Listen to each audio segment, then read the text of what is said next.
Olá, alunos, aqui quem vos fala é a psicóloga Gisele Santos e nós estamos ministrando acerca da disciplina Psicologia do Trabalho através da instituição IEMAC. E através desse vídeo nós estaremos abordando alguns pontos principais, aos quais já foram abordados na nossa primeira aula presencial e, é claro, estaremos inserindo através desse vídeo acerca de um novo assunto também. Bom, acerca dos pontos principais que eu gostaria de estar relembrando através desse vídeo qual é o foco de estudo da psicologia do trabalho. A psicologia do trabalho é uma ciência que visa estudar o ser humano, a sua relação com o outro, busca estudar também o ambiente de trabalho ao qual esse indivíduo está inserido, se é positivo, se é negativo, se esse ambiente possui conflitos ou não. Possui estudar também a relação desse indivíduo com seu instrumento de trabalho, se é adequado a esse indivíduo, se esse indivíduo possui essas habilidades no momento para estar exercendo essa determinada atividade. Possui também um estudo muito relacionado à personalidade desse indivíduo, busca conhecer as possíveis características desse indivíduo. E assim por diante, são vários fatores que envolvem o estudo da psicologia do trabalho, mas o foco principal é o ser humano, o ambiente de trabalho e o relacionamento entre esses dois âmbitos, envolvendo aí, é claro, o emocional e o psicológico desse indivíduo. Outro ponto que a psicologia do trabalho aborda como sendo importante e fundamental é a oportunidade que é dado ao ser humano, ao indivíduo, dele ser inserido no mercado de trabalho, dele estar exercendo determinadas atividades funcionais, dele estar então trabalhando. Essa atividade trabalhista profissional é de fundamental importância para o ser humano, porque à medida em que ele tem esse contato com esse exercício funcional, com essa atividade profissional, com essa ação, o ser humano desenvolve em si um sentimento de produtividade, desenvolve o sentimento de ser útil, de estar sendo inserido então em uma sociedade, e esses sentimentos, esse contato, essa experiência, esse exercício diário traz ao indivíduo uma grande importância, onde ele passa a ser aceito pela sociedade, passa a desenvolver um sentimento de segurança, de propriedade, de possivelmente aí uma autonomia que venha contribuir para o seu crescimento não só pessoal como profissional. Então, na medida em que o ser humano é inserido no mercado de trabalho, que ele é dado a oportunidade, o exercício e o crescimento das suas funções, traz uma importância muito característica, muito importante para esse indivíduo. Outro ponto é acerca da subjetividade, essa palavrinha aí muito comentada, que é acerca da subjetividade. Subjetividade é uma palavra que está relacionada às características que são únicas, que são pessoais a você, que são singulares a você, que são pessoais a você, que são primordiais a você que está me ouvindo. É como se fosse, digamos que, a sua impressão digital, onde contém várias informações que são únicas a você, que são únicas a mim, únicas a cada um de nós. Então, singularidade são características pessoais de cada indivíduo, de cada pessoa, de cada gosto, de cada comportamento, de cada ação e de cada personalidade.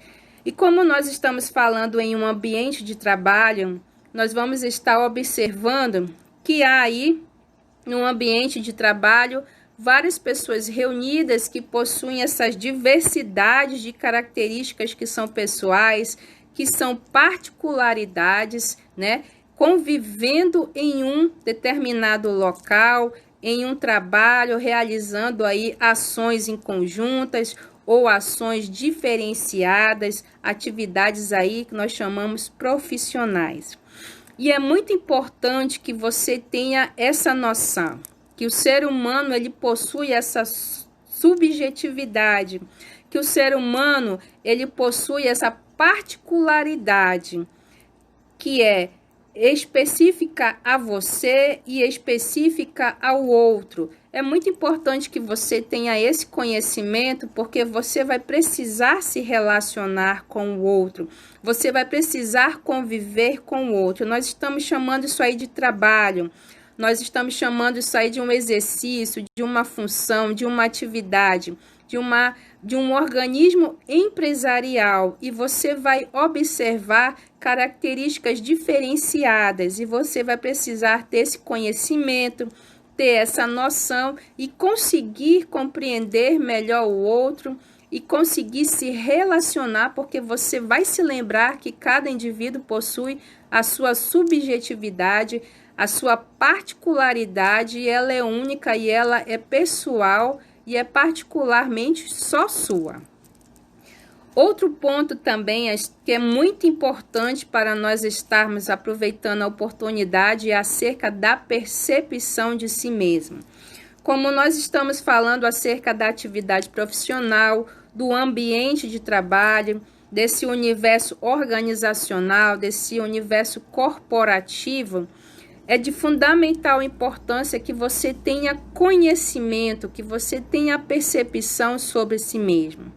Porque nós observamos que nós estamos no ano de 2020. Nós observamos uma crescente, esse crescente avanço tecnológico, né? Nós somos bombardeados aí por informações, 24 horas, a todo instante, né? Esses avanços tecnológicos, a tecnologia ela vem avançando, vem ganhando espaço com uma rapidez, com uma velocidade. E nós observamos que o ser humano muitas das vezes não consegue acompanhar essa evolução. Muitos ainda estão ainda sem o conhecimento de si mesmo. Há muitas pessoas, indivíduos que não conseguem responder quais são os seus pontos positivos, quais são os seus pontos negativos, quais são as suas habilidades, quais são as suas dificuldades de aprendizagem. Tem pessoas que desconhecem essas informações acerca de si mesmo. E é muito importante que você tenha conhecimento sobre si, pois o conhecimento sobre si traz a você um novo olhar, uma nova visão, sua visão passa a ser mais ampla e você passa a desenvolver um sentimento de segurança, de maior propriedade na sua emoção, que vai aí refletir nos seus comportamentos, nas suas ações, e você conseguirá desempenhar de uma melhor forma a sua atividade profissional. E quando você estiver diante de um conflito, já que você tem a percepção de si, que você já tem esse conhecimento, já é conhecedor das suas dificuldades, da sua limitação, você vai conseguir, pelo estado de consciência, de equilíbrio, conseguir uma melhor solução, uma melhor amenização desse conflito aí, né, social ou de uma situação que ele possa estar ocasionando em determinado momento. Então, é fundamental que você tenha conhecimento sobre si. E é claro que o mercado de trabalho, ele busca pessoas que tenham conhecimento, que saibam acrescentar algo para a empresa ou que se predispõem a um crescimento, um avanço e desenvolvimento profissional. Então, empresas buscam pessoas que estejam predispostas a um crescimento e a um conhecimento. Outro ponto fundamental é a percepção do outro. Nós vivemos em sociedade, nós não vivemos só, nós precisamos nos relacionar com o outro. Nós estamos falando aqui de um ambiente de trabalho. nós vamos precisar estar realizando diversas atividades, diversas funções. E você, muitas das vezes, não as executará sozinho. Você precisará de um outro. E é muito importante que você passe a ter o olhar não só sobre si, como passe a ter um olhar sobre o outro também. É de fundamental importância, porque nós estamos falando de empresa. Nós estamos falando aí de crescimento, de avanço emocional, avanço profissional também e pessoal. E nós observamos que há pessoas em meio a este momento que nós estamos vivendo que ainda possuem dificuldades de olhar para o outro. Ainda existem pessoas que ainda têm um olhar voltado ainda única e exclusivamente para si mesmo. E tem ainda essa dificuldade que é muito característica a essas pessoas que só olham para si mesma, que é de delegar funções para determinada pessoa, que é de distribuir tarefas para o outro, que é de se permitir desenvolver o outro, que é de se permitir confiar no outro. Essas pessoas, elas não conseguem, elas são muito centradas em si, são muito ainda egocêntricas entre si, não conseguem olhar para o outro. E muitas das vezes centralizam as suas atividades apenas, única e exclusivamente em si mesmas. E por centralizar as atividades, as responsabilidades em si mesmas, elas passam a ter uma sobrecarga de função, sobrecarga de atividades, que consequentemente lhe trará prejuízos emocionais, né? Doenças emocionais, são os famosos estresses, as famosas fadigas e, enfim, os nomes aí das doenças emocionais que a gente possa estar citando no momento. Então, é de fundamental importância que você consiga olhar para o outro, para que você se descentralize para estender a atividade, compartilhar com o outro, porque as atividades, muitas das vezes, elas são específicas e elas podem ser também distribuídas às pessoas que estejam envolvidas em um ambiente de trabalho. Outro ponto muito importante na percepção do outro é que nós, como os seres humanos, à medida que nós estamos diante de uma pessoa ao qual nós não conhecemos, a primeiro momento a gente tem uma impressão sobre essa pessoa. E muitas das vezes essa impressão pode nos ser positiva e muitas das vezes podem ser impressões negativas, aos quais muitas das vezes a maioria são impressões negativas, e essas impressões negativas, quando não desfeitas, quando não esclarecidas, irão dificultar essa convivência no ambiente de trabalho.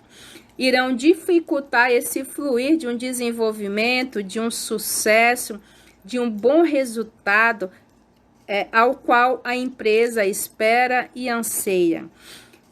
Então, na medida em que você se dispõe a conhecer o outro um pouco melhor, se aproximar, você vai observar que essas impressões iniciais, elas muitas das vezes foram impressões equivocadas.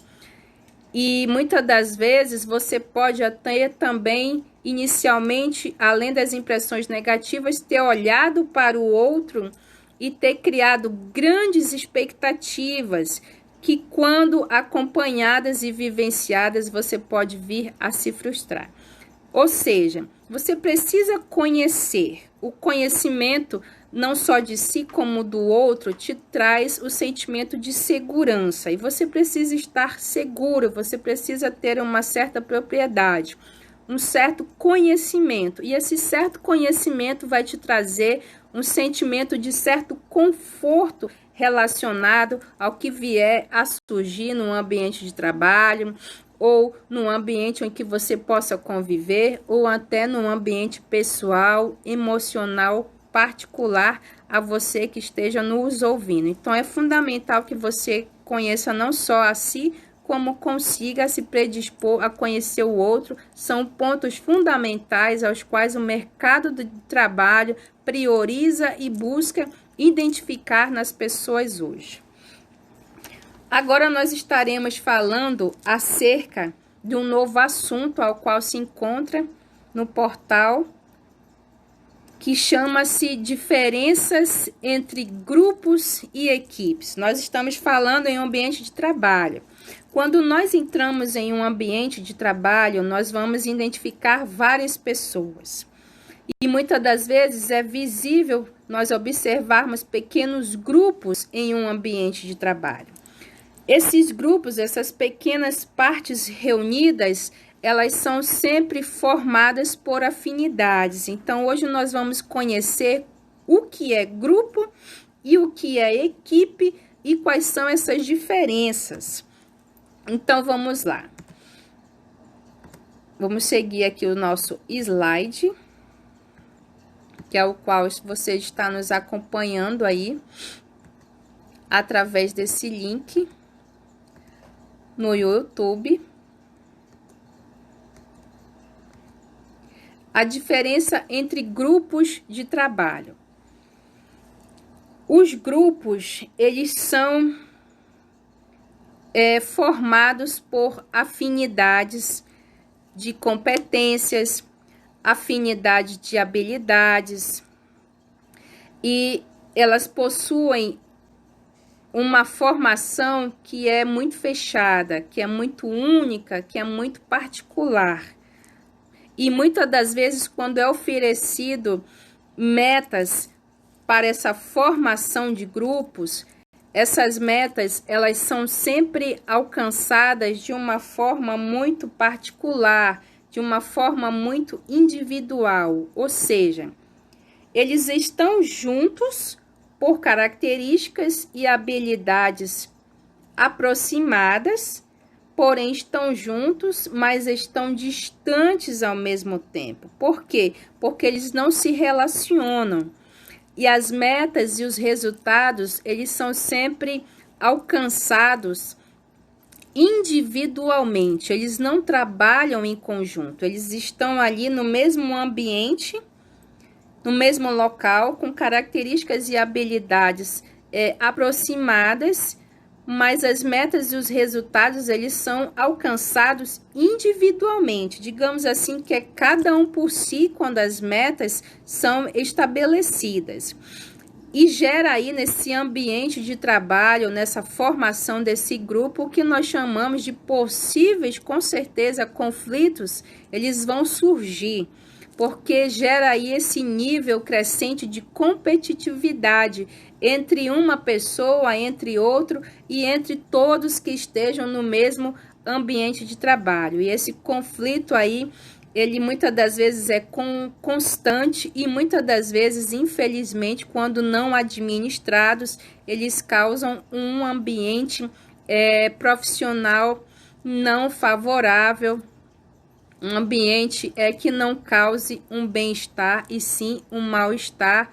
E aí vai surgindo as desavenças em um ambiente de trabalho. Então, aqui no slide, acompanhando a diferença entre grupos de trabalho.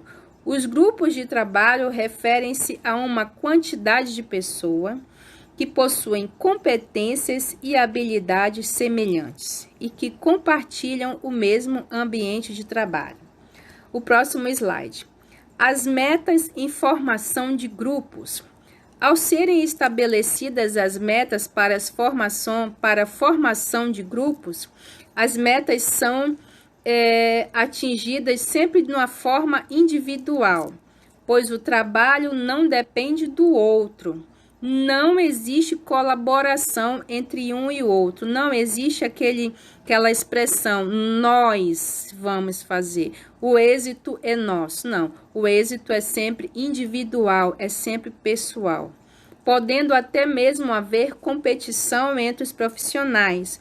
Outra característica do grupo de trabalho é a existência de hierarquias, gestores, coordenadores e colaboradores. Eles possuem uma hierarquia, níveis hierárquicos de cargos nesse ambiente de trabalho, nesse mesmo local.